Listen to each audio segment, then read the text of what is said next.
Alléluia.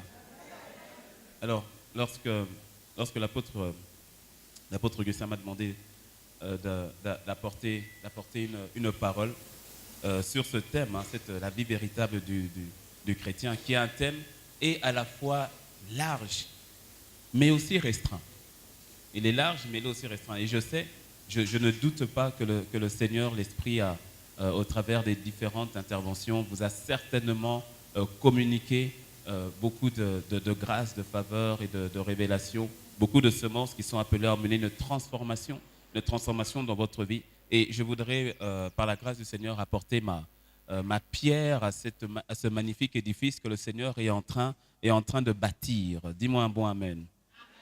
Et sur ce thème, donc, la vie véritable du chrétien, je dis que le thème est large parce que quand il s'agit de parler de la manifestation donc, de la vie de Dieu ou de la vie véritable, s'il faut parler de cette manifestation ou détailler, on peut véritablement aller dans plusieurs sens qui est de désordre, hein, mais dans plusieurs directions. Parce que parler de la véritable vie d'un chrétien, on devrait parler de la manière dont la joie, il exprime tout le temps. On pourrait parler de la joie, on pourrait parler de la paix, parce que la vie véritable du chrétien, si tu as la vie véritable de Dieu, donc c'est que tu as la paix, dis-moi un bon amen. On pourrait parler de la capacité à guérir, dis-moi un bon amen. Ah ben oui, on pourrait, la Bible dit, Jésus allait de lieu, vous savez comment Dieu a oint Jésus-Christ de Nazareth qui allait de lieu en lieu, guérissant les malades et délivrant tous ceux qui étaient sous l'emprise du diable. Ça veut dire que celui qui a la vie chrétienne normale est censé guérir les malades, ressusciter les morts. Oh, ton oui est petit là. Guérir les lépreux, chasser les démons. On pourrait parler du fait de la notion de la prospérité, car le Seigneur dit que je veux que tous mes serviteurs soient dans la paix, ou encore dans le shalom, ou encore dans la prospérité. Dis-moi amen. En fait, il y a tellement de voies que l'on pourrait prendre. C'est pour cela que je dis que le thème est vaste, mais il est restreint aussi. Il est restreint pourquoi? Parce que tout ce que je viens de dire, et la liste n'est pas exhaustive, il y a beaucoup d'autres choses qui peuvent être dites, mais toutes ces choses sont restreintes par une seule source. Ouais. Parce qu'au fait, toutes les manifestations de la vie de Christ viennent de Christ. Et donc, au fait, ce qu'il faut bien comprendre, c'est que cette vie véritable, c'est la vie lui-même. Jésus dit dans Jean 14, verset 6, « Je suis le chemin, la vérité, la vie. » Au fait, la vie véritable, c'est Christ. Christ en nous. Il est cette vie. Et cette source, au fait, qu'il est, se manifeste de manière tellement diverse. Mais la véritable vie du chrétien, la véritable vie de l'enfant de Dieu, la véritable vie de celui qui se dit être né de nouveau, c'est Christ lui-même. C'est lui. Si tu es d'accord, dis-moi un bon amen. Tout découle de lui. La joie découle de lui. La puissance découle de lui. En fait, tout. Ton identité découle de lui. Ton identité découle de lui. Bon. Comme j'ai la bénédiction de l'apôtre pour parler, je vais parler. Je vais parler comme si j'étais chez moi. D'ailleurs, je suis chez moi. Au cas où tu n'étais pas au courant. Je suis à la maison. Si tu n'es pas d'accord, c'est toi qui vas sortir. Non, tu ne sors pas. Et je vais parler comme à la maison. Donc, je vais te cogner un petit peu. Gentiment, avec le sourire, tu vois. Cogne un peu et puis je te fais rigoler. Je te cogne, je te fais rire. Mais t'es cogné quand même. Et comme le temps est déjà avancé, je vais aller droit au but. En fait, mon intervention consiste à dire que Christ est le centre. Est-ce que tu me suis? C'est ça, en fait, mon intervention. C'est dire que Christ est le centre et je vais parler d'une manifestation de cela. Mais au fait, le point crucial, c'est de comprendre que c'est Christ qui est le centre. Le centre de la vie.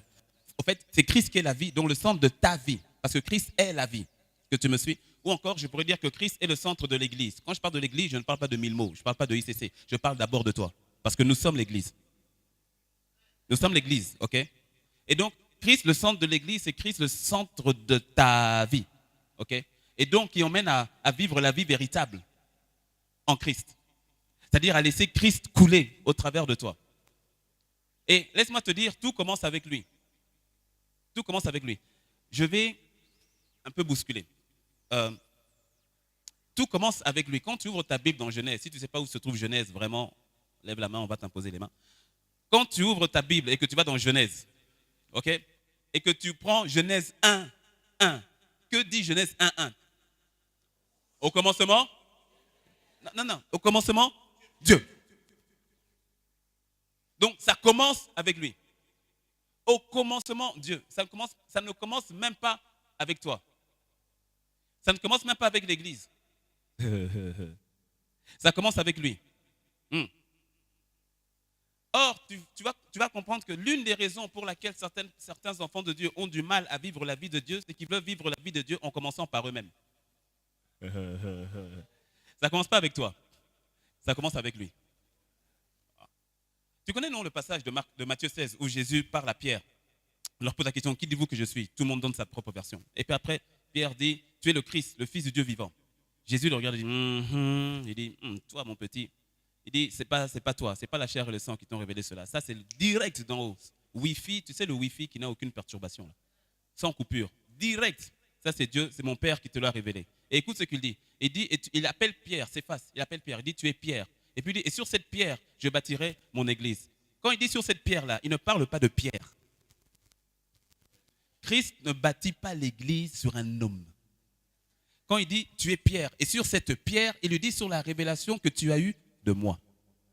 La révélation que tu as eue, je suis le Christ, hein, je suis le Christ, je suis le Fils du Dieu vivant. Sur la base de la révélation que tu as eue de moi, Jésus pose la question, que dites-vous que je suis?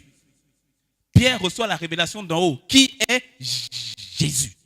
Et il dit, tu as reçu la révélation de qui je suis. Et sur la base de la révélation que tu as reçue de ma personne, je vais bâtir mon église. C'est-à-dire que l'église n'est pas bâtie sur toi, n'est pas bâtie sur un apôtre, sur un pasteur, n'est pas bâtie sur une dénomination. L'église est bâtie sur lui-même. Est-ce que tu me suis? C'est-à-dire qu'il est au fait le fondement, il est le centre, tout part de lui. Et sur cette pierre, sur cette révélation, ou encore sur la révélation que tu as eue de ma personne, je vais vous bâtir. Je vais vous construire. Je vais construire votre vie. Je bâtirai l'église. L'église, ce n'est pas les 4 murs. Ces 4 murs, demain, vous allez déménager pour avoir plus grand. Oh, ton amen, t'as manqué un. Ça, c'était une passe en profondeur. Et quand reprise de volée directe, c'est ça. Et quand ce moment va arriver, reviens ici. Tu vas voir que ce ne sera plus l'église. Pourquoi cet endroit est l'église? Parce que nous sommes là. C'est tout. C'est parce que nous sommes là. Le jour où on déménage, tu reviens ici, tu dis, hé, c'est vraiment ici qu'on faisait l'église? Oui, tu vas voir. Si tu as déjà fait un déménagement d'église, hein, je parle de l'église du bâtiment, tu vas voir que quand tu retournes dans l'ancienne église, tu te dis, ah, c'est vraiment ici qu'on faisait, c'est vraiment ici qu'on chantait. Pourquoi? Parce que Dieu n'est plus là. Parce que Dieu n'est plus là. C'est sa présence qui fait que cet endroit est saint. Et notre présence emmène sa présence. C'est pour ça que l'endroit est sanctifié. C'est pour ça que tu as des personnes, quand elles sont possédées, elles n'arrivent pas à rentrer ici. Elles restent derrière, elles disent non, je ne rentre pas. Pourquoi? Non, les démons en moi me dérangent. Ils ne veulent pas le rentrer. Pourquoi? Parce que Dieu est présent, c'est sa présence qui fait la différence. Dis-moi un bon amen. Et Jésus dit, je bâtirai mon église sur moi-même. C'est pour cela que le centre ou la fondation de l'église, ce n'est pas une personne. Ce n'est pas une philosophie. Je peux te bousculer, ce n'est pas une doctrine. Jésus n'est pas une doctrine. Ce n'est pas une doctrine. C'est une personne. Je connais beaucoup de personnes qui maîtrisent la Bible, tu es impressionné. Pourtant, ils maîtrisent l'écriture, mais ne connaissent pas la parole vivante. Mais ils maîtrisent l'écriture. Ils comprennent, ils ont une intelligence, une connaissance. Mais ce n'est pas pour autant qu'ils sont en contact avec celui qui est. C'est ainsi que Jésus peut le dire dans Jean 5, lorsqu'il dit, Jean 5, verset 39, il dit, vous sondez les Écritures, mais vous ne venez pas à moi, alors que les Écritures vous disent de venir vers moi. C'est-à-dire, vous comprenez les Écritures, hein, mais vous n'avez pas la révélation de qui je suis. Tout commence avec lui. Tout continue avec lui. Tout termine avec lui. C'est pour cela que dans Apocalypse 1, lorsqu'il se présente à Jean, il se présente comme l'alpha et l'oméga. Est-ce que tu me suis? Il est le centre. Il est le centre. Tu vas avoir cette vie véritable avec la vie véritable du chrétien, c'est-à-dire la vie véritable de celui qui est enfant de Dieu, qui est né de nouveau. Ça démarre avec lui. Beaucoup de personnes sont venues au Seigneur, mais n'ont pas démarré avec le Seigneur. Baisse pas la tête. Je n'ai pas dit que je parlais de toi. J'ai dit beaucoup de personnes. Je n'ai pas dit toi. Mais plusieurs personnes ont démarré avec le Seigneur, ou je dirais, ont démarré la vie chrétienne, mais sans le Seigneur. C'est possible? Oui, c'est très possible. Très, très possible. 5 étapes simples dans la marche avec, dans la vie chrétienne ou dans la marche avec Dieu. 5 étapes très simples. Première étape, Dieu. Qui il est. Deuxième étape, toujours Dieu. Mais ce qu'il a fait. Ou encore, l'œuvre de la croix. Troisième étape, toi maintenant. Qui tu es en lui. Ou encore, ton identité en Christ. Quatrième étape, ce que tu as. Ou encore ton héritage. Qu'est-ce que maintenant tu as en lui. Cinquième étape, ce que tu es appelé à faire. La raison, le but pour lequel Dieu t'a suscité sur terre. La mission que tu as, la vision. Je répète, 1, c'est d'abord Dieu. Qui il est. Ça commence avec lui. 2, qu'est-ce que lui a fait. L'œuvre de la croix. Le sacrifice de Jésus à la croix. L'œuvre achevée de la croix à Golgotha. 3, maintenant, qui tu es en lui. Ou encore ce qu'il a fait de toi. Ton identité en lui. L'identité en Christ. 4, qu'est-ce que tu as. Ton héritage. Qu'est-ce que tu as reçu maintenant. Tu comprends ce que Dieu t'a donné, ce que tu as, ce que tu possèdes en lui. Et ensuite, 5, qu'est-ce que tu es appelé à faire. Parce que dans ce que tu as, tu comprendras l'équipement aussi que tu as pour l'œuvre à laquelle il t'a appelé. Et tu vois, sur ces 5 points, il y en a plusieurs qui ont sauté au point 4. Qu'est-ce que j'ai? Seigneur, qu'y a-t-il de bon pour moi là-dedans? On vient au Seigneur pour recevoir, on vient au Seigneur pour avoir.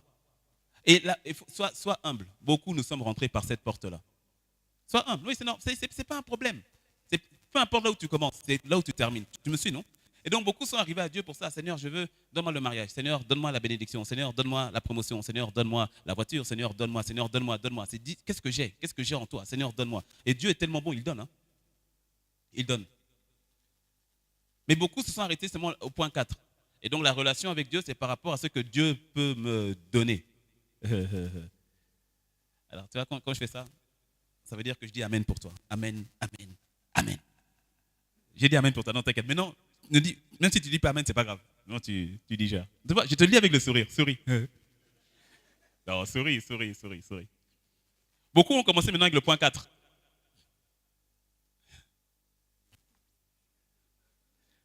Qu'est-ce qu'il y a de bon pour moi là-dedans? Seigneur, je viens à toi, Seigneur, je t'obéis, Seigneur.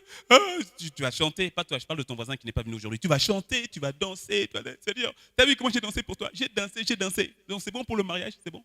Il est où? Elle est où, Seigneur? Elle est où? Tu as vu, non, j'ai dansé, j'ai fait des pas.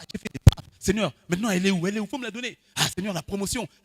Regarde, tu vois comment je danse. Regarde comment je sers. Regarde, maintenant il est bon que tu me donnes. Donne-moi. Point 4. Quand tu vois l'histoire de l'enfant prodigue, dans Luc 15, quand on lit l'histoire de l'enfant prodigue dans Luc 15, tu verras que l'enfant qui est parti avait un problème. Mais au fait, il n'y avait pas que lui. Le grand frère qui est resté avait un problème aussi. Tous les deux avaient un problème. Sérieux. L'enfant qui est parti avait un problème. Pourquoi? Donne-moi ma part d'héritage. Point 4. Tu me suis? Donne-moi mon héritage. Donne-moi ce qui est à moi. Donne-moi. Que j'y aille. On lui a donné et il est parti. Alors on peut se dire, le grand frère, lui, au moins, il est gentil. Lui, voilà, il est là. Mais le grand frère avait le même problème.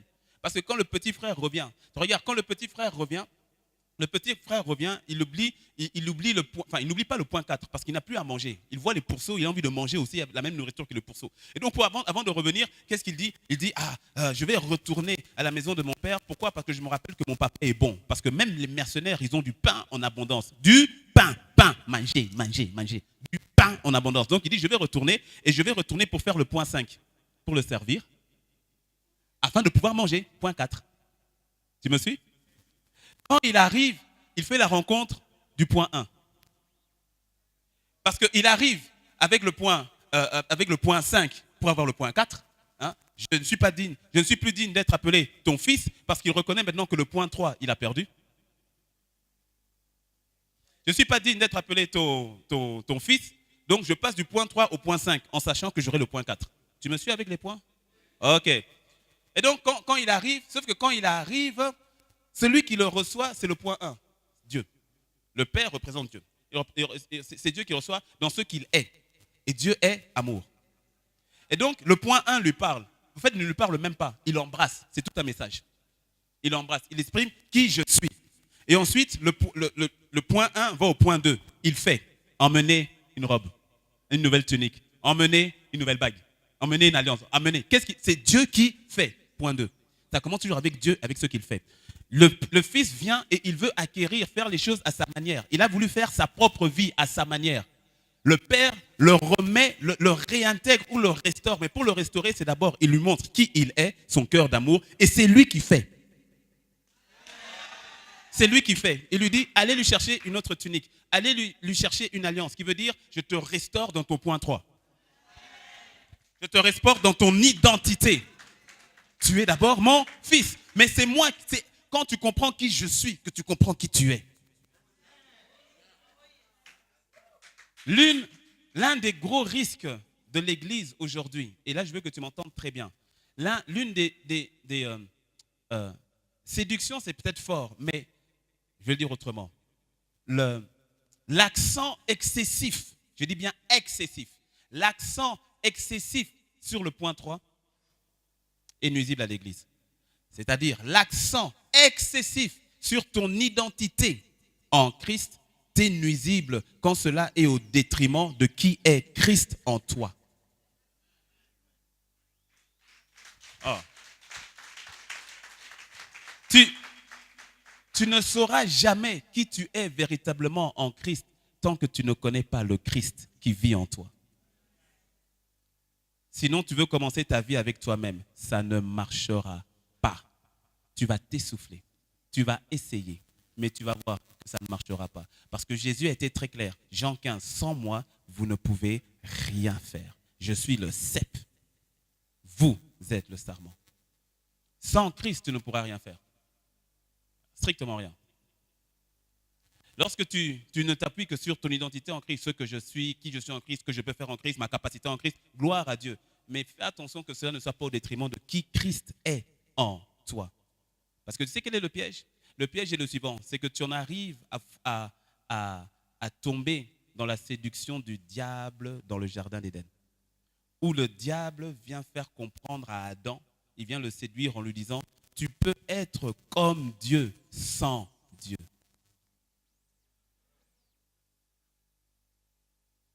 Et regarde ce qui s'est passé aujourd'hui.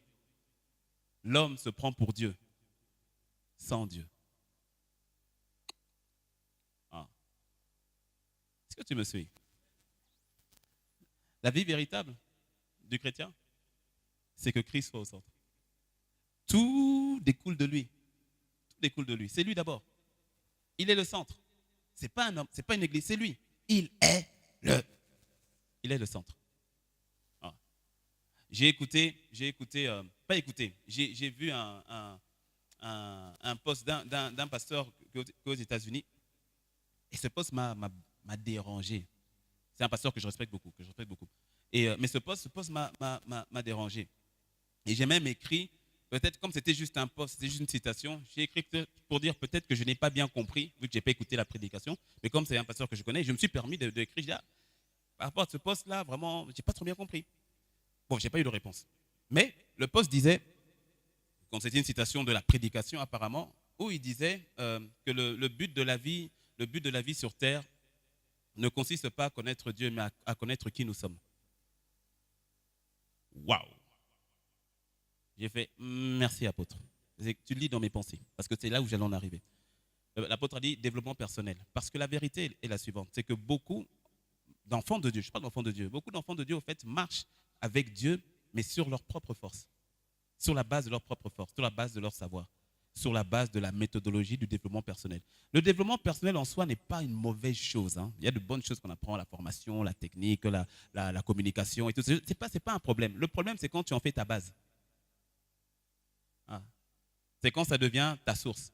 Écoute, c'est un féreux, c'est-à-dire la personne qui te parle, c'est quelqu'un qui a mangé, bu. Le développement personnel. Donc, je sais de quoi je parle. Et à un moment donné, j'ai commencé à avoir un conflit au-dedans de moi. C'est un conflit entre l'esprit et la chair. Parce que tu vois, de plus en plus, je commençais à fonctionner sans l'esprit. Et j'avais du résultat. Je commençais à fonctionner sans consulter l'esprit. Mais je voyais du résultat. Et ça, c'est un gros piège. C'est exactement le même piège qu'il y a eu dans le jardin d'Éden. Rappelle-toi, dans le jardin d'Éden, il y avait 2 arbres.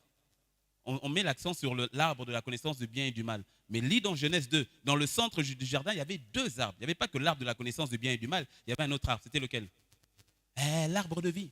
L'arbre de vie, c'est qui? L'arbre de vie, tu le retrouves dans l'Apocalypse. C'est qui? C'est Christ lui-même. C'est Christ lui-même. Il y avait 2 arbres. Adam est parti vers le... Et Dieu l'a dit, tu pourras manger de tous les arbres du jardin. Dans tout, il y avait l'arbre de vie. Le seul qui ne pouvait pas, ou il ne devait pas manger, c'est l'arbre de la connaissance du bien et du mal.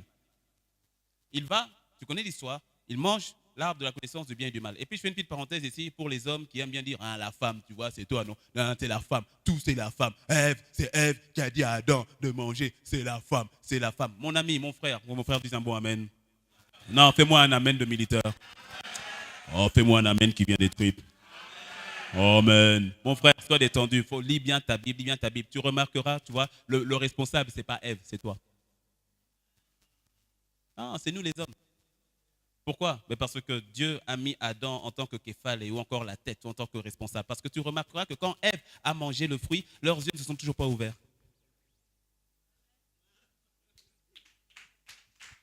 Elle mangea le fruit. Et puis, elle en donna à son mari, qui en mangea aussi. Et leurs yeux s'ouvrirent.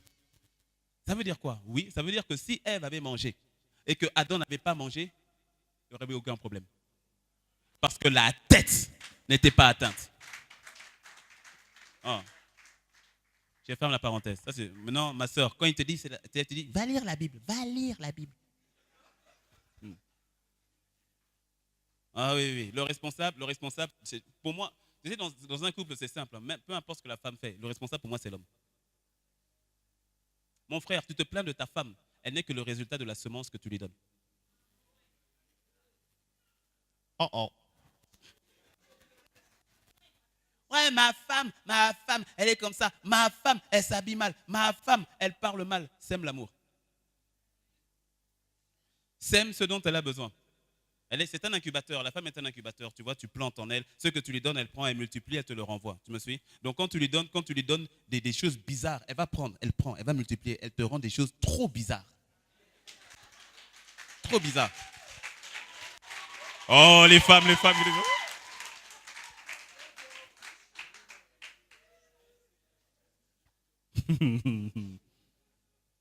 Oh, qu'un homme me dise amen.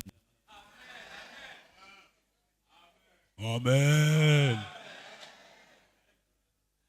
Et Adam va manger du fruit de la connaissance du bien et du mal. Du fruit de la connaissance du bien et du mal.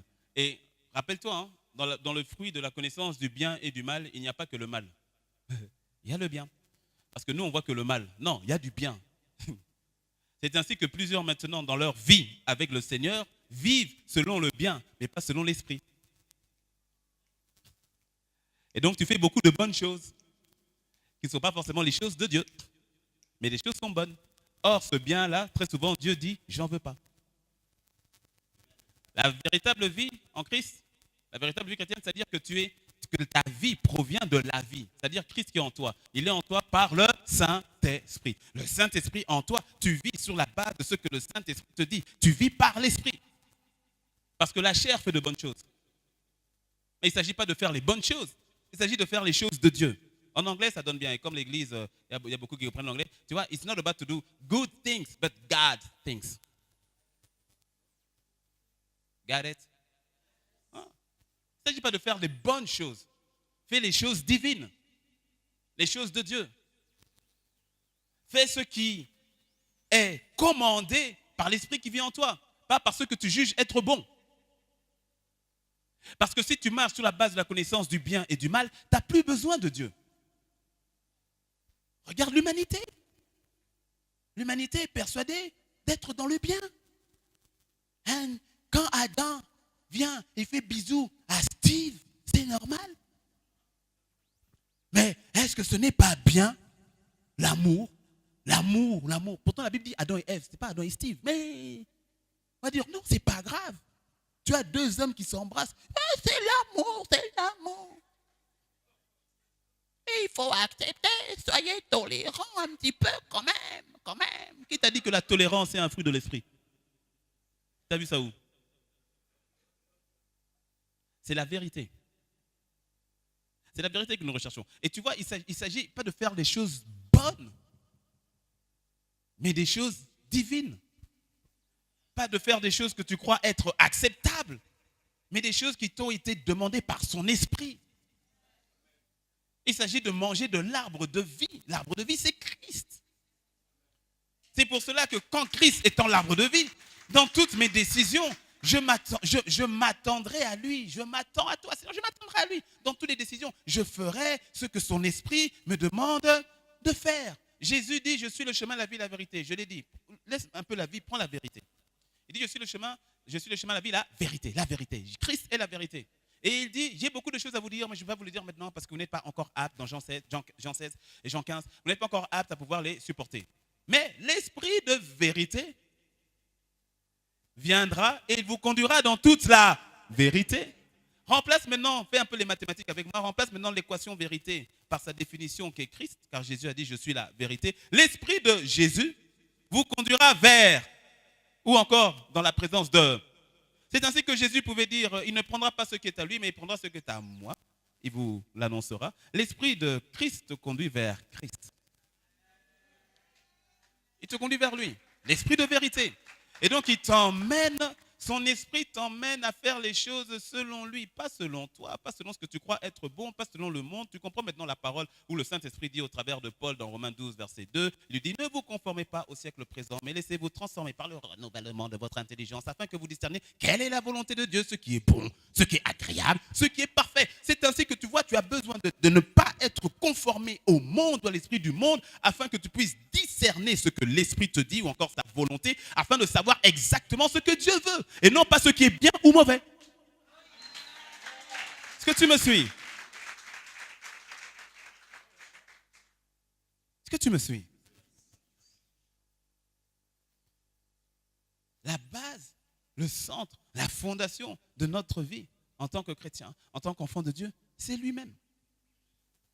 C'est lui-même. C'est Christ. C'est Christ.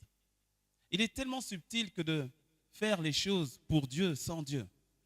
Et souvent, nous le faisons de bon cœur, avec un cœur sincère. Mais laisse-moi te dire que la sincérité n'est pas gage de vérité. Tu peux être sincèrement dans l'erreur. Ce n'est pas parce que tu es sincère que tu as raison. Paul était sincère quand il persécutait les chrétiens. Très sincère. Il était persuadé de rendre un culte à Dieu. Il a emmené la prophétie de Jésus qui disait, viendra le temps où certains vous feront mourir et ils seront persuadés qu'ils rendront un culte à Dieu. Jésus l'a prophétisé dans Luc 24. Et Paul faisait partie de ces personnes-là. Et d'ailleurs, jusqu'aujourd'hui, tu as des personnes qui sont persuadées dans certains pays du monde où les chrétiens sont persécutés, tués, violés, où ils sont persuadés qu'en faisant cela, ils rendent un culte à Dieu. Et Paul était sincère dans son erreur. Sincère, mais dans l'erreur, mais sincère. Ce n'est pas parce que tu es sincère, ce n'est pas parce que tu y vas à fond que véritablement tu es dans le bon. Il ne s'agit pas, la vérité, ce n'est pas un concept, la vérité n'est pas une philosophie, la vérité est une personne.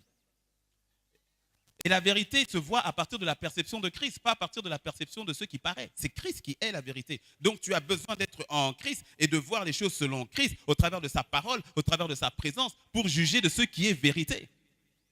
C'est pour ça qu'il dit, je suis la vérité. Je suis la vérité.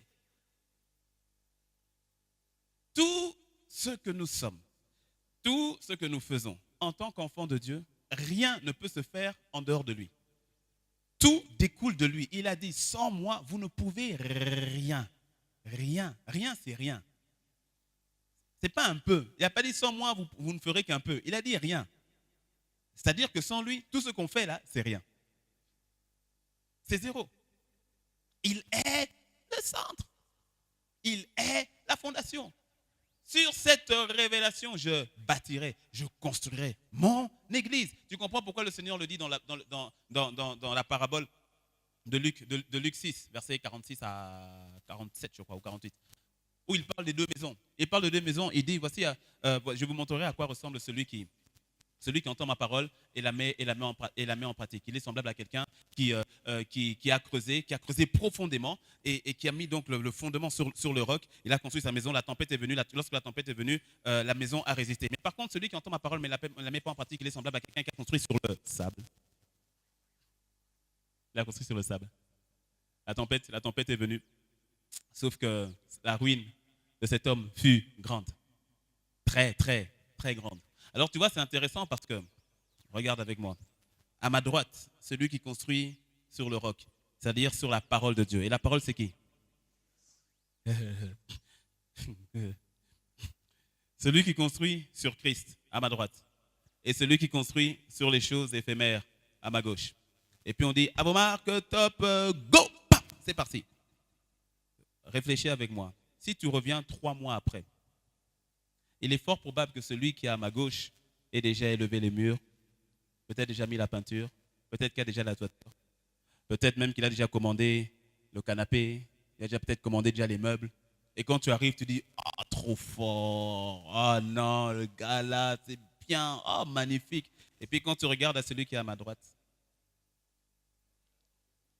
la Bible dit qu'il a creusé profondément. Tu vois? Maintenant, suis-moi très bien. Regarde où est le problème de la construction, parce que les maisons, là, ça représente la vie. On parle de la vie véritable, non? Les maisons, là, ça représente la vie. Regarde maintenant combien, au fait, disant marcher avec Dieu. Pourquoi? Parce qu'ils écoutent la parole. Les deux écoutent la parole. Les deux, donc, vont à l'église. Les deux croient en Jésus. Les deux servent à l'église. Les deux. Mais les deux ont une attitude différente par rapport à la même parole qu'ils entendent. Et de l'autre côté, on entend la parole, mais on ne la met pas en pratique comme telle. Mais la maison se construit. Les choses se font. On avance. On se marie. On achète des voitures. On achète des terrains. On voyage. On a des promotions. On a l'argent. Et on construit. On construit. On est pressé. On veut que ça aille vite. On construit sur le sable. Parce que tu vois, le sable, c'est éphémère. On construit rapidement. Et puis on est content. Ouais. Et combien choisissent le chemin inverse qui consiste à monter en descendant d'abord?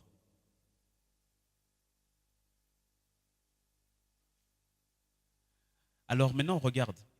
Comment est-ce que Satan, de manière très sinueuse, est en train d'affaiblir l'Église? C'est-à-dire que plusieurs viennent à Dieu pour eux, pas pour lui. Je te le dis doucement. C'est entre toi et moi. J'ai dit que il y en a plusieurs, il y en a plusieurs qui viennent à Jésus, pas pour Jésus, mais pour eux-mêmes. Et ça crée une église très, très, très faible. Parce que la tempête, elle est pour tout le monde.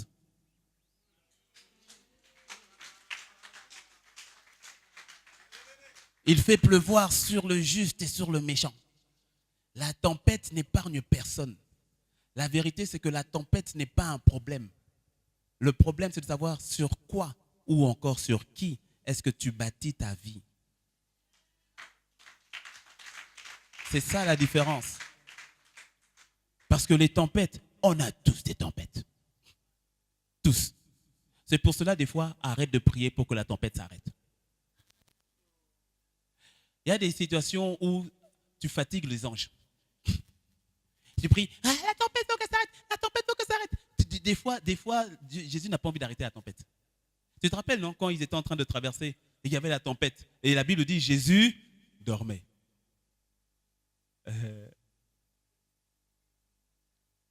Alors je sais que moi aussi à l'époque j'avais donné une exhortation comme ça où tu vois sur la base de ce passage tu peux faire un titre accrocheur. Réveille ton Jésus qui dort.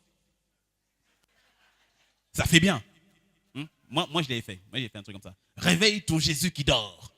Parce que c'est ce qu'ils ont fait. Seigneur, Seigneur, ne t'inquiètes-tu pas que nous périssions?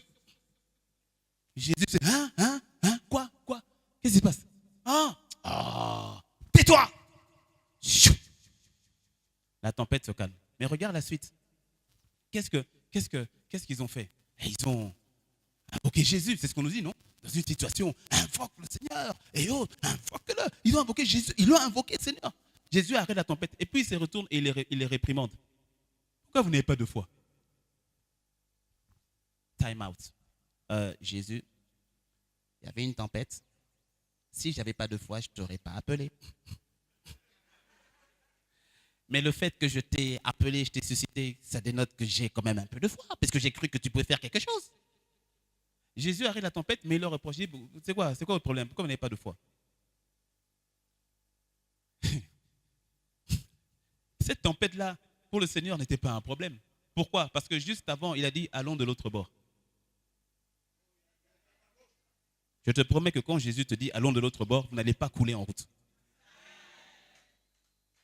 Tu comprends la chanson qui dit, non, il n'a pas dit que je coulerai, il n'a pas dit que je sombrerai. Il a dit, allons de l'autre bord.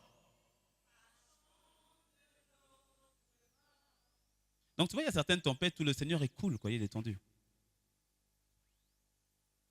Parce qu'il y a des tempêtes qui doivent arriver, ce n'est pas un problème. Ce n'est pas un souci. Le problème, ce n'est pas la tempête. C'est sur quoi est-ce que ta vie est bâtie. Ou encore sur qui est-ce que ta vie est bâtie. Et c'est ça qui va déterminer ou pas si ta maison va tenir ou bien si elle va s'écrouler. Or, je le répète, plusieurs viennent à Jésus, mais pas pour Jésus. Et mon ami, c'est subtil. Je te promets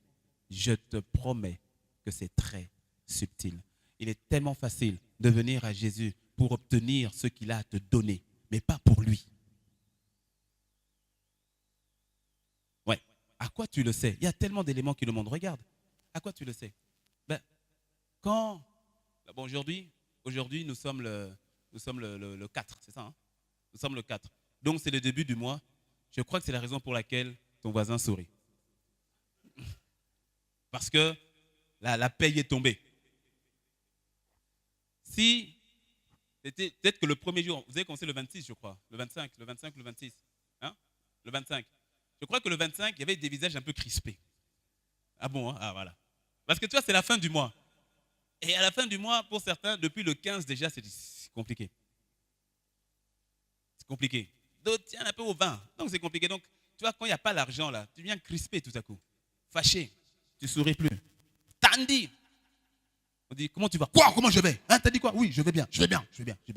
Tandy. Parce qu'il n'y a pas d'argent. Alors quand il n'y a pas d'argent, regarde. Pas toi, non, pas toi. Je parle de ton voisin qui n'est pas venu aujourd'hui, qui était là hier et qui viendra demain. Ton voisin, quand il n'a pas d'argent, qu'est-ce qu'il va faire? Ah ben, on l'a appris, il faut crier à Jésus. Faites connaître à Dieu vos besoins avec des prières de supplication et des actions de grâce et la paix qui supportera. Donc il faut crier à Jésus. Je t'en supplie. Money. J'ai besoin d'argent. Seigneur, ne vois-tu pas ma situation? Toi qui as fait les yeux, ne vois-tu pas? Toi qui as fait les oreilles, ne m'entends-tu pas? Là, tu pries avec inspiration. Tu vois, tu mets tous les passages, tu pries. Tu as besoin d'argent parce qu'il n'y a pas d'argent, tu es triste, Seigneur. Je t'en supplie. Donne-moi de l'argent. Et le Seigneur, dans son amour incommensurable, il fait un miracle d'une certaine manière et voilà, tu as une somme d'argent, juste qu'il te fallait, qui arrive. Un frère qui dit, je ne sais pas, je priais et le Seigneur m'a dit, tiens, je dois te donner 100 000 francs, 1 million. Oh, Seigneur. Et puis quand il te donne, et là maintenant, tu es dans la joie, mais une joie. Alléluia, Seigneur. Et là, tu viens, on voit, tu fais des pirouettes, tu danses. Tu sais le message que tu viens de transmettre à Dieu. Tu viens de lui dire que la source de ta joie, ce n'est pas lui, mais l'argent qu'il te donne.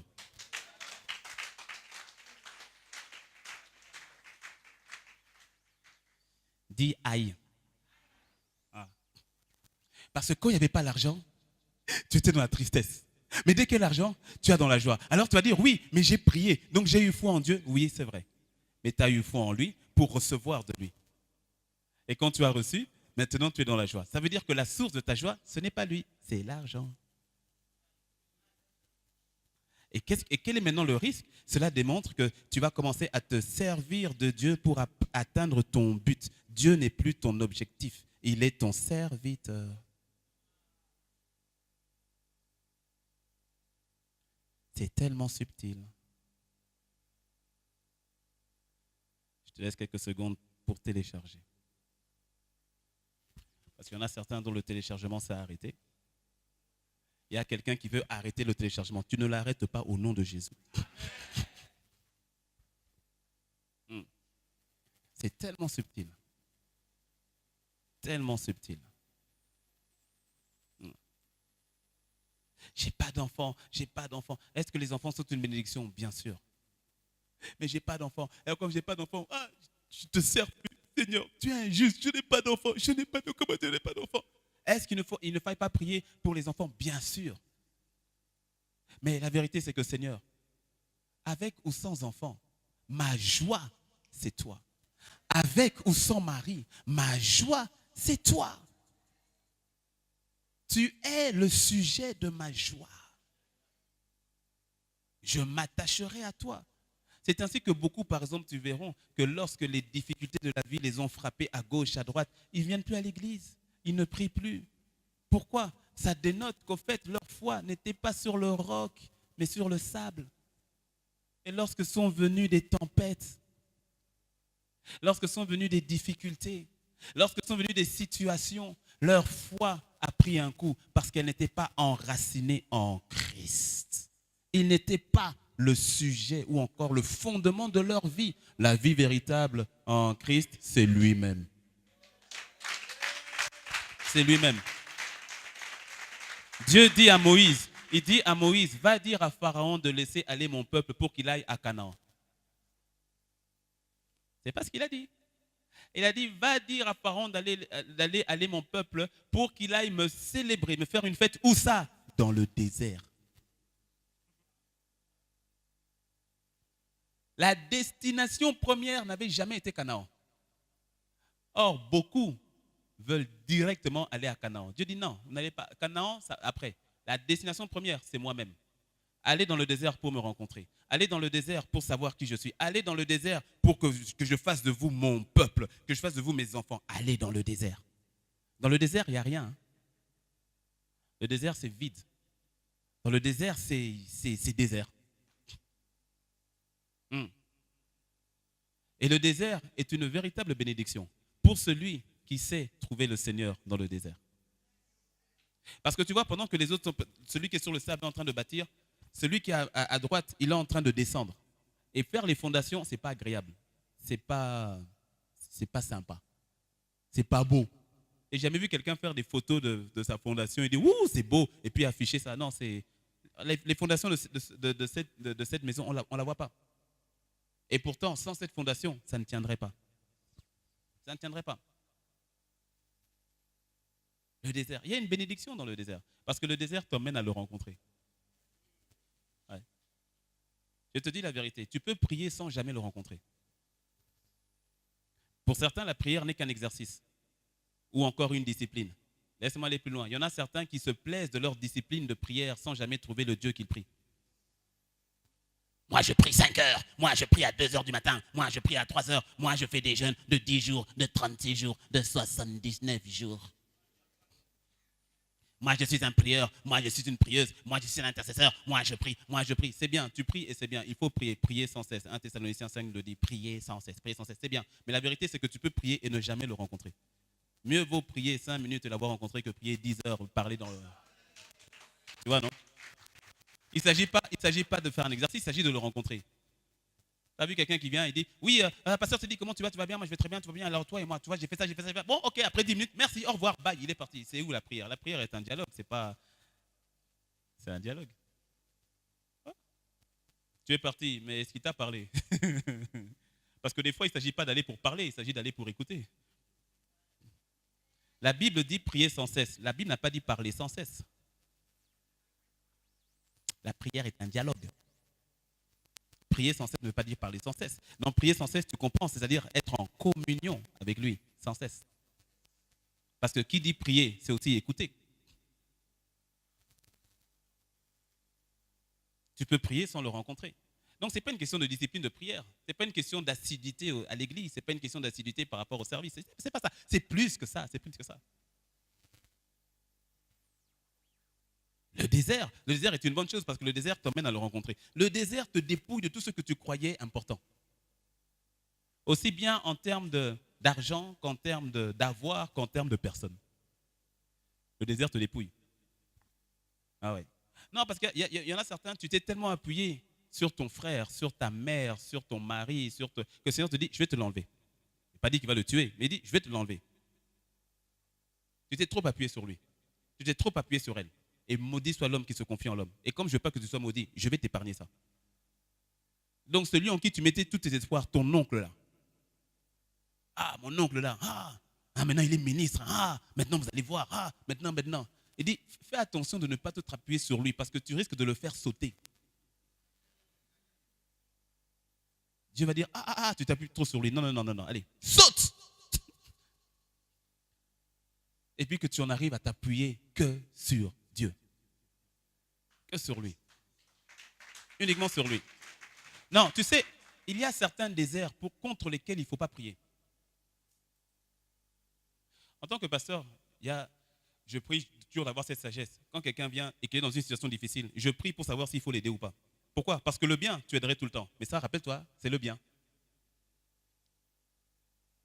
Mais bien souvent, le Seigneur va te dire, ne l'aide même pas un peu. Ce n'est pas que tu n'as pas la possibilité de l'aider.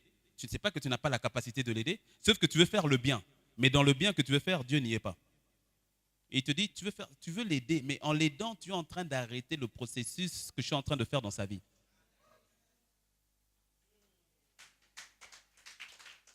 Il y avait un frère qui était avec nous, c'est en 2013, je crois, 2013 de mémoire, qui était avec nous à l'église ici à ICC Cotonou. Et il était avec nous, il était très impliqué et tout cela. Et puis à un moment donné, il a disparu. Il a disparu. Et puis au bout de plusieurs mois, je le revois. Et quand je le croise dans le couloir, je dis, oh mais mon frère, je dis, non, viens, je le prends de côté. Et puis on parle dans le bureau, on parle, je dis, mais qu'est-ce qui se passe? Et c'est là qu'il me dit, non, voilà, j'avais eu des soucis, j'avais eu des problèmes financiers, tout ça. Et c'est un frère que j'avais déjà aidé financièrement. J'avais des soucis et autres, et tout ça. Bon, et comme je ne trouvais pas la solution, à un moment donné, bon, je suis parti, et puis j'ai entendu, bon, il y avait un prophète là-bas, et puis on est chez le prophète, et puis le prophète donc m'a aidé, il a vu sur ma vie, bon, c'était un problème. Mais il explique. Et pendant qu'il parle, moi maintenant à l'intérieur, et puis il dit, bon, là maintenant il est revenu, et bon, il faut qu'il fasse encore un autre déplacement. Et moi, pendant qu'il parlait, moi maintenant, le bon cœur du pasteur, de papa pasteur, papa berger, dit, hey, donc j'avais une brebis à l'église que moi j'ai pas pu aider, et donc il est parti à l'extérieur, et là-bas on l'a aidé, et donc tu vois je culpabilise, je dis oh là là, et puis maintenant quand il me dit qu'il a un autre problème, qu'il doit voyager, j'avais 20 000 francs, je dis tiens, prends pour ton voyage. Dès que j'ai donné, le Saint-Esprit me dit, tu n'aurais jamais dû. Quand j'ai dit, mais pourquoi tu ne m'as pas dit avant de donner? Il m'a dit, tu ne m'as même pas demandé. Et quand c'est comme ça, tu cherches un moyen de récupérer tes 20 000 francs parce que tu sais que tu viens de les perdre. Tu cherches un moyen de les récupérer, mais tu ne peux pas dire, non mon frère, donne-moi d'abord, je veux voir. C'est déjà parti, c'est parti.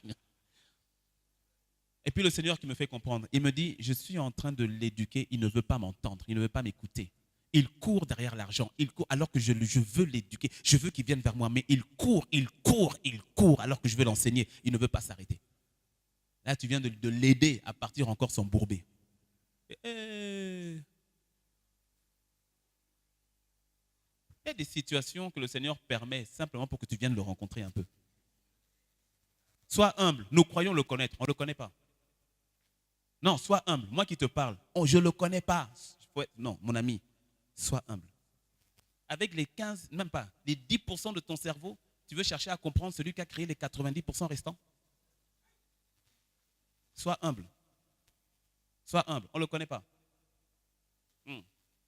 Raison pour laquelle on a besoin de son esprit. Pour avoir un tantinet, soit un peu de connaissance de lui. Sois humble. Sois humble.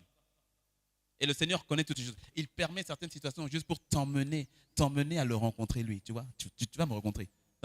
Lui-même, des fois, il casse. Il dit, c'est Satan. Satan dit, hé. Je sais qu'on dit que je suis le père du mensonge, mais vous, les enfants de Dieu, vous n'êtes pas petits non plus. Vous aussi, vous mentez. Hein? Moi, j'étais où? Moi, j'ai fait quoi? Dieu lui-même. Moi, j'ai rien fait.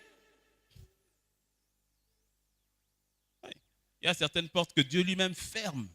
Il bloque. Et tu t'appelles, Seigneur, ouvre. Lui-même, il a fermé. Il a dit, il est celui que quand il ferme, personne ne peut ouvrir. Lui-même, il ferme. Pourquoi? Parce qu'il veut que tu le rencontres. Pourquoi? Parce que des fois, il veut simplement changer la fondation. La fondation, tu marches avec lui, c'est vrai, mais tu marches avec lui sur la base de ce qu'il peut te donner. On peut commencer par là, mais à un moment donné, tu dois évoluer. À un moment donné, tu dois évoluer. Tu te rappelles le nombre de fois où tu as boudé face au Seigneur parce qu'il ne t'a pas donné ce que tu voulais, comme un enfant. Je boude. Tu vois les enfants, non? Je veux une glace. Non. Il pleure, il pleure. Maman passe. Il s'arrête de pleurer. Dès que maman repasse. Bambin, nepios, bambino. Seigneur, je boude, je prie plus. Je ne vais plus à l'église. On doit te chercher, mais tu es où? Mais ça fait longtemps. Mais non, non, je suis là. Non, vous savez, de toute façon, bon, Dieu, il est partout. Hein. Ça aussi, apôtre? Ça t'arrive aussi ici? Ah, on est logé à la même enseigne. Ok. Non, Dieu, il est partout. Hein. Non, et puis le salut est... Ah, tu vois? Tu vois? Tu vois? Tu vois?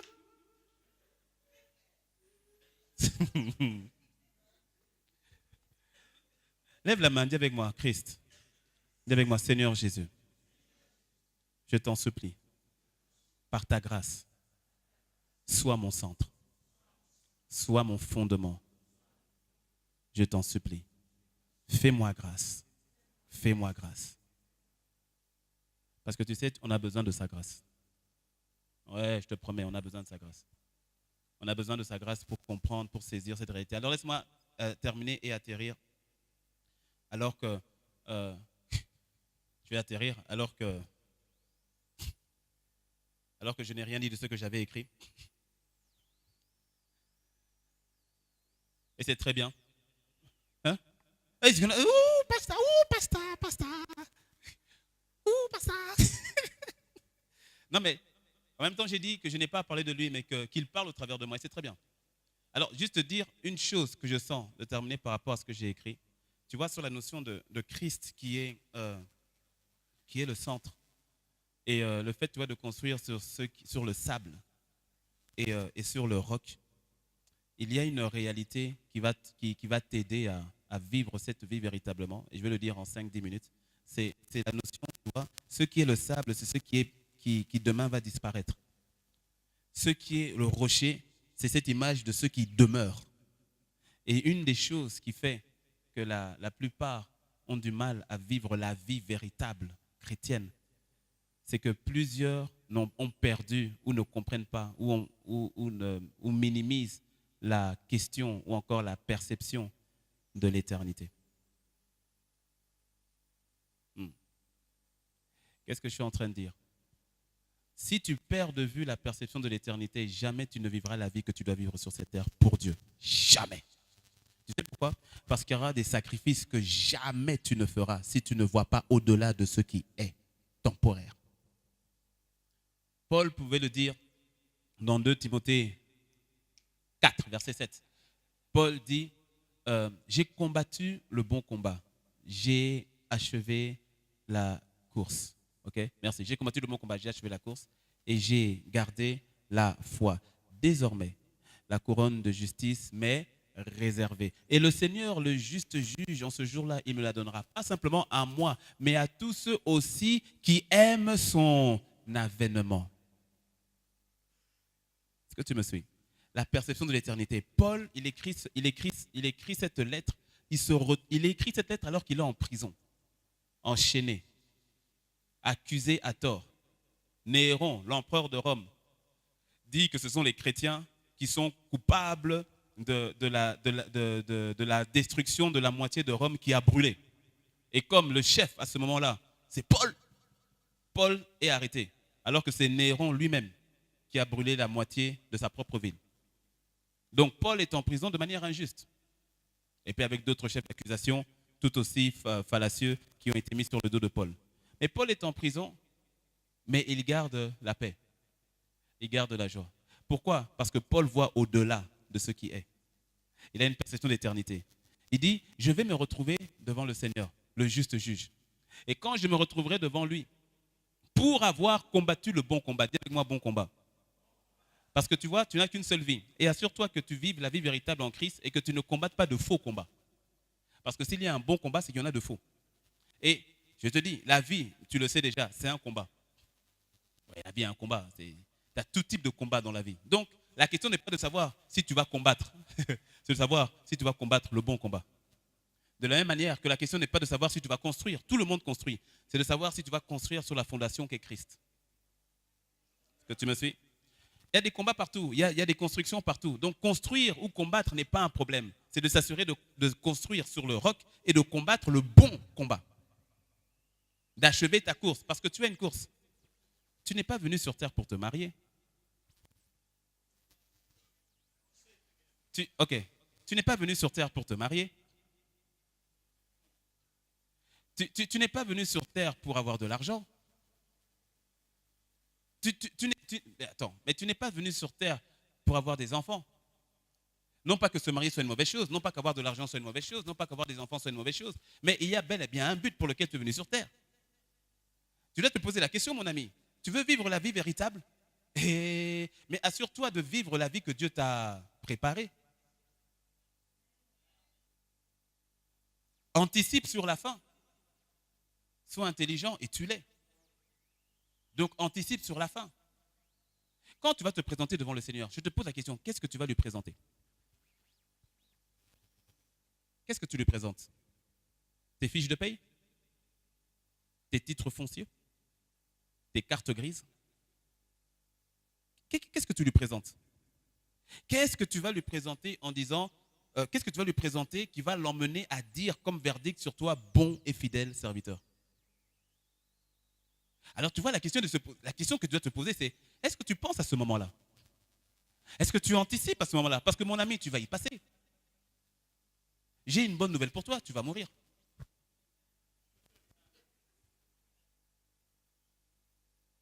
Non, arrête, il y a quelqu'un qui dit, au nom de Jésus, dis au nom de Jésus comme tu veux, ce temps-là va arriver. Tu ne mourras pas avant le temps, dis Amen. Mais ton corps, là, tu mourras, tu partiras. Oui, nous sommes tous appelés à partir, à moins que Jésus ne revienne avant. Mais sinon, on va partir par une porte qui s'appelle la mort. Nous allons aller le rejoindre. Et donc, ce rendez-vous, tout le monde va y passer. Hein. On va tous passer devant un jugement. Tous, chrétiens, non chrétiens, tout le monde. Certains vont aller devant le trône blanc. Ce sera pour aller en enfer définitivement. Mais toi et moi qui croyons en Christ, nous allons passer devant le tribunal de Christ, devant lequel nous devrons rendre compte. De quoi? De ta vie.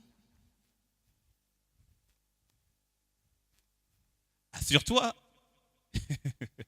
que tu es bel et bien en train de vivre la vie que Christ veut pour toi. Pas une vie qui est bonne. Parce que beaucoup recherchent une bonne vie en Christ.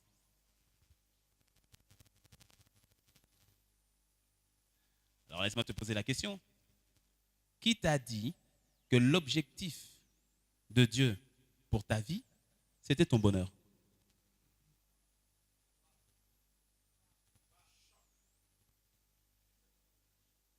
Parce qu'encore faut-il qu'on comprenne quelle est la notion du bonheur. Tu veux comprendre la notion du bonheur selon le Seigneur? Il explique c'est quoi le bonheur. Il te le donne en 9 points. Matthieu 5, les béatitudes. Heureux êtes-vous. Et voilà, à chaque fois, quand tu vois heureux êtes-vous. Les 2 derniers sont intéressants. Heureux êtes-vous lorsqu'on vous persécutera à cause de mon nom. Ça, c'est le bonheur selon Jésus. Alléluia.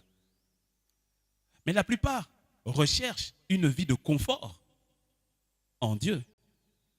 Et laisse-moi te dire que ta zone confortable lui est très inconfortable, bien souvent.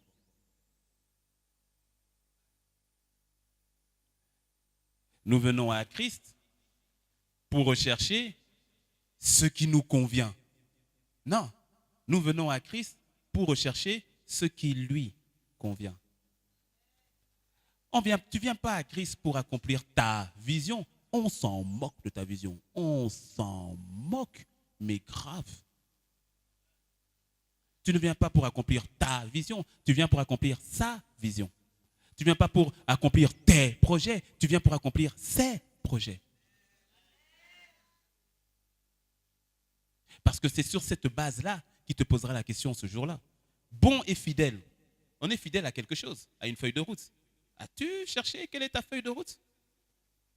Ce à quoi Dieu t'appelle, ce qu'il attend de toi, ou tu recherches le bonheur selon le monde. Ne vous conformez pas au siècle présent, mais soyez transformés par le renouvellement de votre intelligence, par sa parole, afin que vous discerniez véritablement la volonté de Dieu. La volonté de Dieu, ce qui est bon, agréable et parfait, selon lui, pas selon toi, pas selon le monde, pas selon papa et maman, pas selon la société, selon lui. Or, beaucoup vont vers Dieu pour rechercher ce que plusieurs païens ont sans Dieu.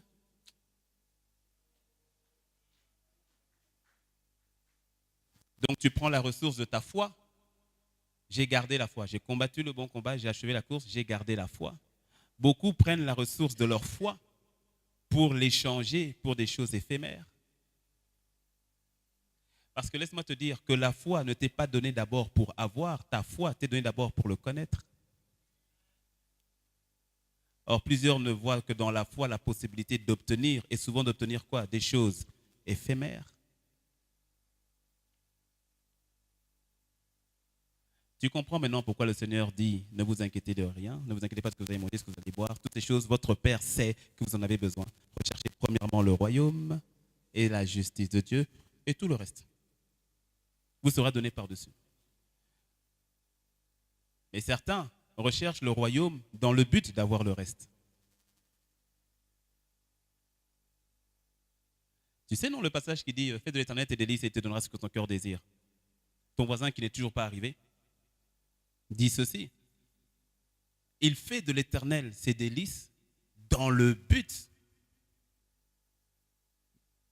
de recevoir ce que son cœur désire. Ça veut dire qu'au fait, la motivation, ce n'est pas l'éternel en tant que délice, c'est ce qu'il y a dans son cœur.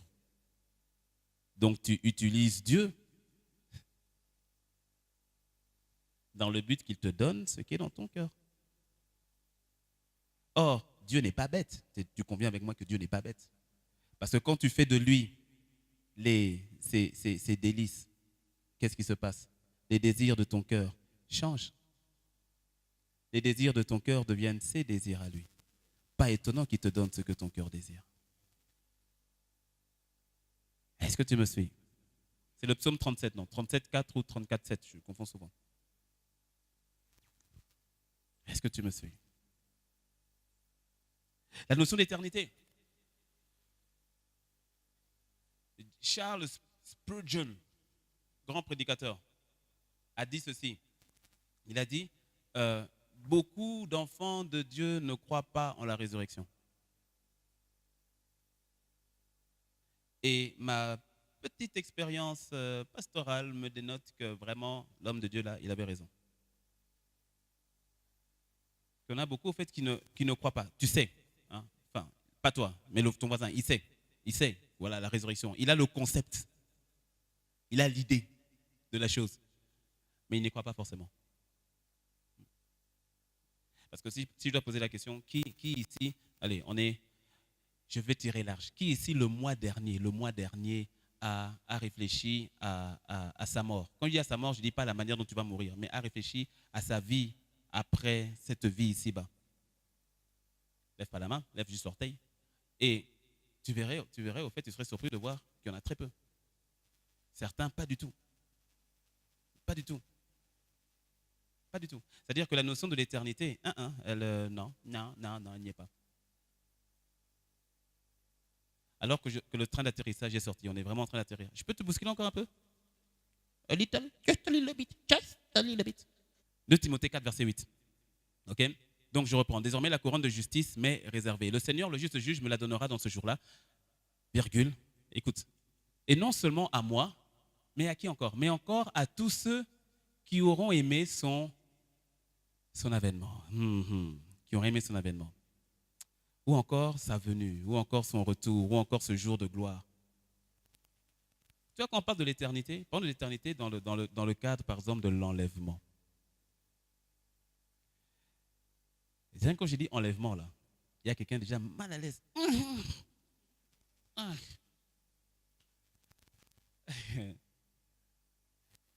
Tu serais surpris de savoir, pas toi, ton voisin ne le regarde pas. Tu serais surpris de savoir combien de personnes ne veulent même pas entendre parler de l'enlèvement. Non, Jésus, il ne faut pas revenir. Pas maintenant. Attends. Attends. Attends quoi? Laisse-moi te secouer un peu.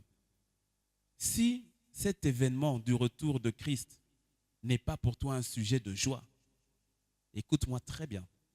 Si le retour de Jésus, l'enlèvement, quand il va venir chercher son église, si ce n'est pas un sujet que tu attends, un sujet pour lequel tu espères, si ce n'est pas quelque chose que tu as envie de voir arriver, fais attention parce que s'il vient, peut-être que tu ne le verras pas.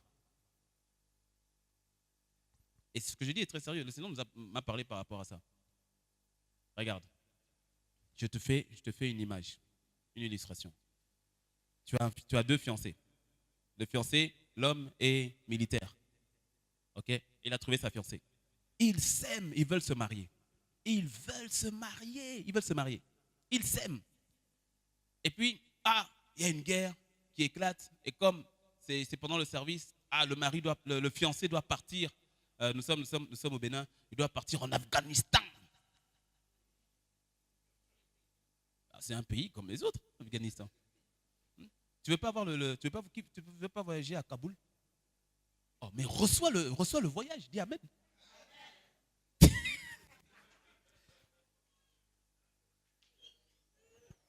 Non, mais c'est,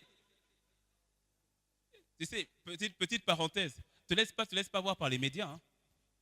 Te laisse pas voir par les médias. L'Afghanistan n'est pas ce que les médias nous montrent. De la même manière que quand tu es à l'extérieur, quand on parle du Bénin, ils pensent que quand tu es au Bénin, il n'y a que le vaudou. Il ne faut pas laisser voir par les médias. Mais bon, disons l'Afghanistan, l'Irak, comme tu veux. Mais un endroit, voilà, il y a la guerre. Il est parti. Il est envoyé là-bas. Et il voulait se marier et tout cela. Il dit, écoute chérie, je dois partir et tout. Je suis envoyé pour 1 an. 1 an. Oui, 1 an, mais je te promets que dès que je reviens, on se marie. Il dit, ok, je vais supporter. Le mari est parti. La femme qui compte les jours, 1 jour, 2 jours. Et puis, imagine maintenant, au bout de 6 mois, le mari qui l'appelle, le fiancé qui l'appelle, qui lui dit, chérie, dit oui, bonne nouvelle. Dis-moi, c'est quoi? Mon séjour a été écourté. Je reviens. Ce n'est pas 1 an, c'est 6 mois. Je reviens. Et tu entends la fiancée dire, oh non, c'est pas... Non, ça va aller. Ça va aller, prends ton temps. Vas-y, reste. Même si tu dois faire 2 ans, c'est pas grave. Vas-y, fais.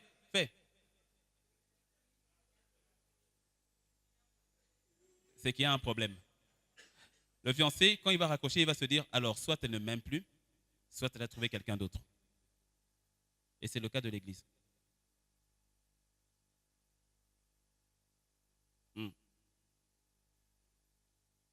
C'est le cas d'une grande partie de l'Église. Je parle de l'Église corps de Christ. Je parle vraiment du corps de Christ.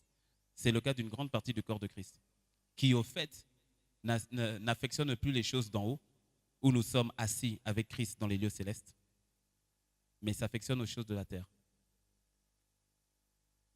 Ah. Ne recherche plus, au fait, ce qui doit arriver. Je te dis, il n'y a aucune gloire sur terre qui ne peut se comparer à la gloire qui nous attend. Il n'y en a aucune. Aucune.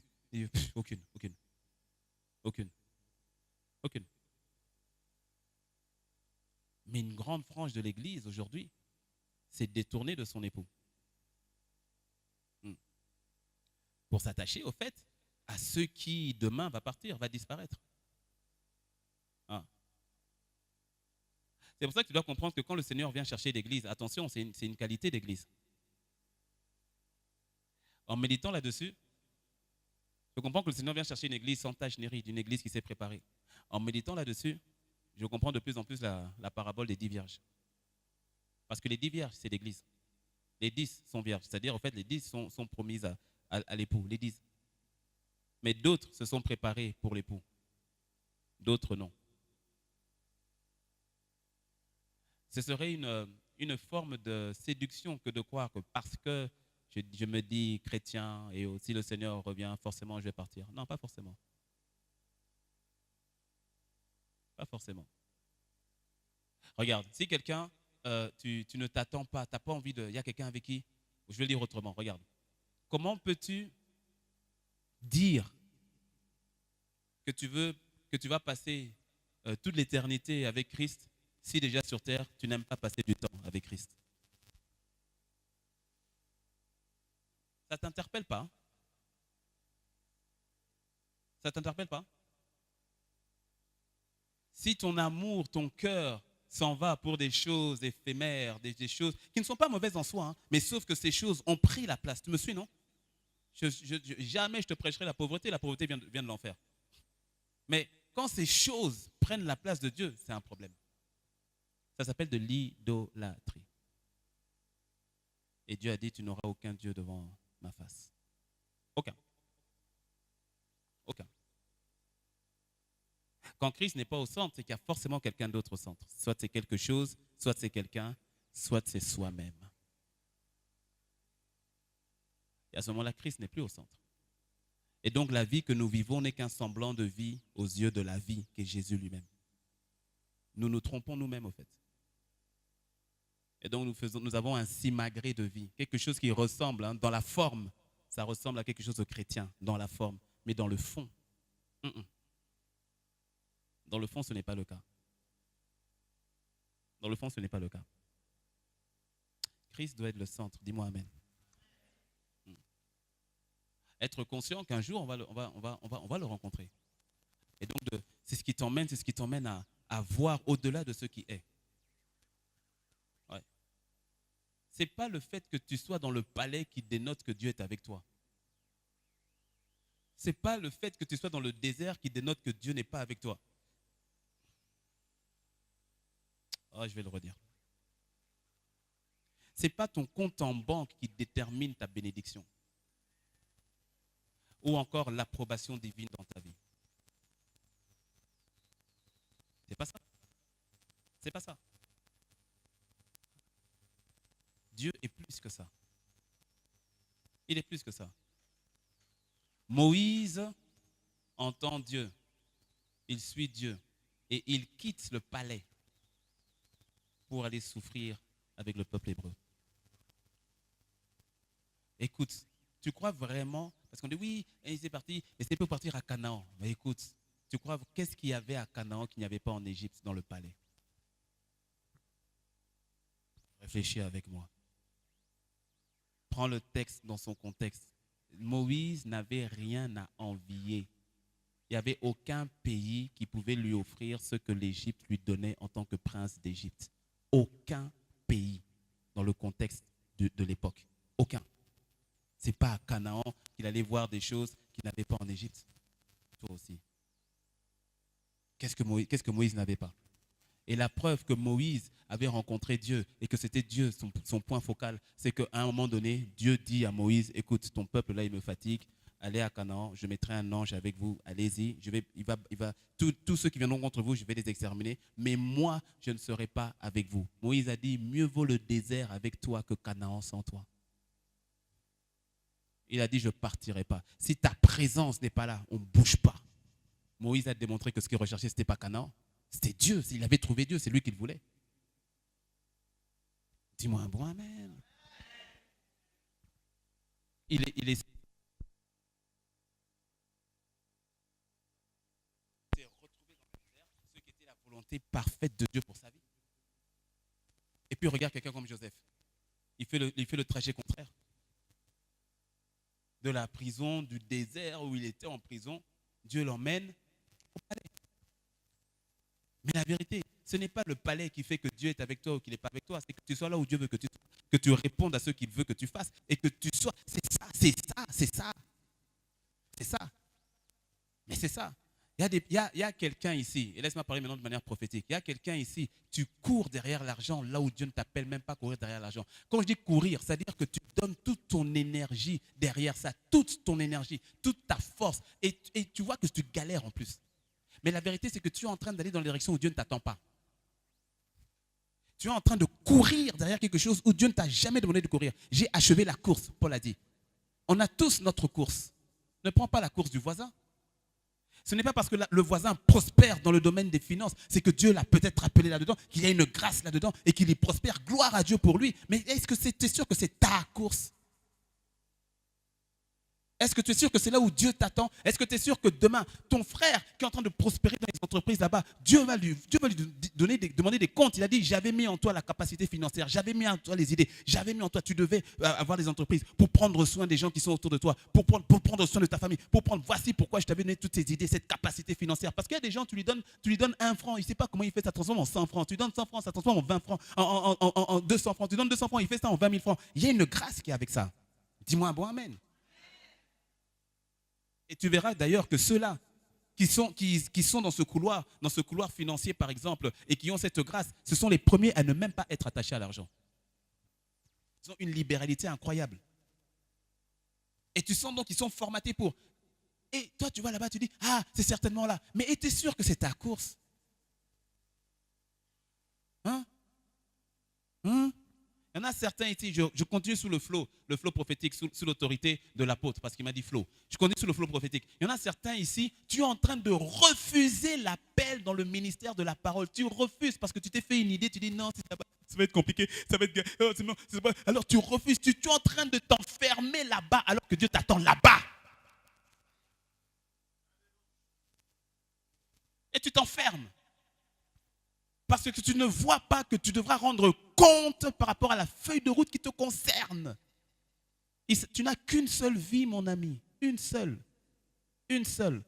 Car il est donné à tout homme de mourir une seule fois. Hébreux 9, verset 27. Après quoi vient le jugement. Une seule vie. Ne badine pas avec ta vie. Ne badine pas avec. Et laisse-moi te dire, ta vie a déjà commencé. Hein. Tu n'es pas en échauffement. Ça a commencé. Tu n'es pas un spectateur, c'est déjà parti. C'est déjà parti. Rachète le temps. Et vis la vie que Dieu a pour toi. Rachète le temps. Quel est les comptes que tu rendras à Dieu? Ne regarde pas ton voisin. Mais Seigneur, qu'est-ce que toi tu attends de moi? C'est ainsi que beaucoup sont frustrés parce que tu es en train de courir avec un équipement qui n'est pas le tien. Comme David à qui Saül veut mettre son armure pour aller se battre. Il dit, je ne suis pas habitué à ça. Et cette armure-là, moi je suis habitué à la fronde. Pourquoi? Moi c'est la fronde. Et donc avec la fronde là, il dit, mais petit, il a une lance de 20 kilos et tout. Non, moi c'est la fronde. Et je vais le faire avec la fronde. Je vais l'avoir avec la fronde. C'est comme ça que Dieu m'a équipé. C'est ça que Dieu m'a donné. C'est la spécificité que j'ai. Moi c'est la fronde. Et avec une pierre, il va terrasser un géant de 3 mètres. Pourquoi tu envies l'autre? Pourquoi tu regardes? Il s'agit de ta vie, il s'agit de ta course. Ta course. Ta course. Rentre dans ta course. Et rentre-y vite si tu n'y es pas. Et si tu y es, persévère. Persévère si tu y es. Continue de courir. Ne lâche la prise. Persévère. Persévère. Nous rendrons compte, mon ami. Nous rendrons compte. Dis-moi un bon amen. Que Christ soit ton centre, que Christ soit ta raison d'exister, de vivre Christ. Ah oui, mais pasteur, c'est pas facile. Qui a dit que c'était facile? Toi aussi. Qui a dit? Qui a dit? Qui t'a menti? Qui t'a menti? Hein? Ah oui, mais pasteur, sur ce chemin-là, il y a la souffrance. Bienvenue. Ça fait partie du chemin. Tu n'auras pas que la souffrance. Mais si tu n'as aucune souffrance, c'est que tu n'es pas sur le bon chemin. Ça en fait partie. Oui, mais pasteur, il y a des coups. Hein? Oui, il y a des coups. Il y a des coups, oui. Ah, mais c'est pas aisé. Ouais, c'est pas aisé, oui. Mais quand tu as la perception de l'éternité, il y a des sacrifices que tu es prêt à faire maintenant. Quand tu as la perception de l'éternité. Moïse, Hébreux 11 nous le dit, hein, Moïse a perçu le roi invisible qui était le Christ. Il a préféré l'opprobre de Christ. C'est-à-dire que Moïse, alors qu'il est encore dans les années loin là-bas, il arrive à voir déjà ce qui va arriver à Christ. Il a les yeux ouverts sur l'éternité. Et par rapport à ça, il choisit la souffrance momentanée. Non, dis-moi un bon amen. Oh. Et je termine avec cette notion de cicatrice. Regarde. As-tu remarqué que notre Seigneur Jésus a été flagellé, frappé, complètement défiguré. C'est ainsi que Ésaïe, quand Ésaïe le décrit, il dit il n'avait aucune beauté, aucun éclat. Quand il fait allusion à Jésus à la croix, il était tellement défiguré, on lui a arraché la barbe, il a des épines dans la tête, du sang qui coule de partout. Il est horrible. Il est horrible. À la croix, donc on l'a flagellé, il était en lambeaux, en lambeaux, en lambeaux, en lambeaux. La peau qui tombe, parce que les Romains étaient des sauvages. Les fouets qu'ils avaient, dans les fouets, dans les lames, tu vois, dans les fouets, tu vois, il y avait comme une lame à l'intérieur, et autour, tu avais une sorte de peau de chameau. Tu sais pourquoi? Parce que quand on fouette, ça rentre dans la chair, et quand on tire, la peau de chameau là te prend la peau avec. Tu vois? Et il a eu 40 coups moins 1. Et il le frappait en désordre. Hein. Frappe là, les cuisses. Là. Et donc ça prend, des fois ça. Donc il y avait de la chair partout. Il était juste méconnaissable. Il arrive à la croix, on le cloue au niveau des poignets, au niveau des mains, au niveau des pieds, à la croix. Notre Seigneur meurt. 3 jours après, il ressuscite. Dis-moi amen. Il ressuscite. Marie qui arrive et qui voit Jésus, mais elle ne le reconnaît pas. Elle ne le reconnaît pas. Pourquoi? Parce qu'il n'est plus comme il était à la croix avec toutes les cicatrices. Elle ne reconnaît pas. Est-ce que tu me suis? On vient de dire, Jésus apparaît, il apparaît au niveau des disciples dans la chambre. Et quand il apparaît, tout le monde le voit. Ah, magnifique. Et puis Thomas n'est pas là. Suis-moi bien. Thomas n'est pas là. Et Thomas, on lui dit, Jésus, notre Seigneur est ressuscité. Il dit, moi je ne croirais pas. À condition que je mette mon doigt dans ses cicatrices, là où on l'a cloué. Sinon, je ne viens pas. 8 jours plus tard, Jésus qui revient. Et puis il dit à Thomas, viens mettre tes doigts ici. Alors regarde ce qui m'intéresse. Jésus a été flagellé, amoché, abîmé de partout. Et quand il ressuscite dans toute sa gloire. Il est magnifique. Mais, dis avec moi, mais Jésus a gardé des cicatrices. Pour l'éternité. Il a gardé des cicatrices. Pas n'importe quelle cicatrice. Il n'a pas gardé les cicatrices de la barbe arrachée. Il n'a pas gardé les cicatrices qu'on lui a, de la couronne d'épines qu'on lui a mise avant de monter à la croix. Ou bien des 40 coups moins 1. Il n'a pas gardé de cicatrices. Les seules cicatrices qu'il garde, il dit à Thomas, mets tes mains sur mon côté aussi. Les seules cicatrices qu'il a gardées sont les cicatrices qui lui ont été infligées à la croix.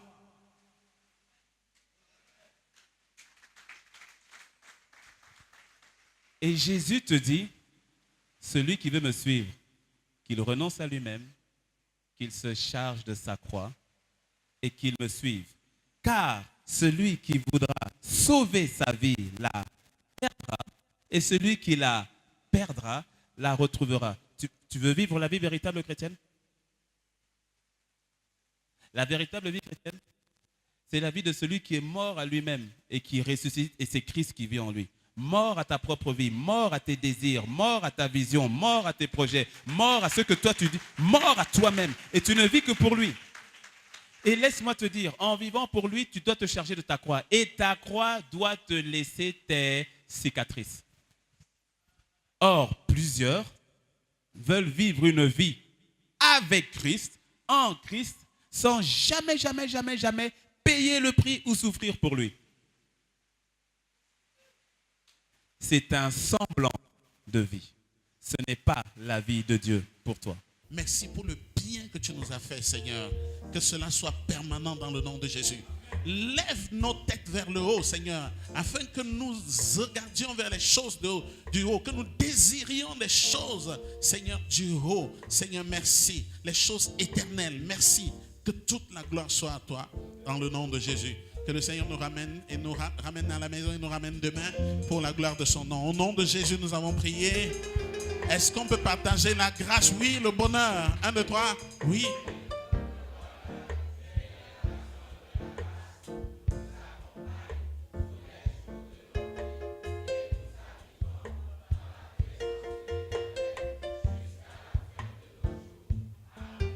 Un puissant, je suis la lumière du monde. 1, 2, 3, c'est parti. Gloire à Jésus. Bonne soirée à vous.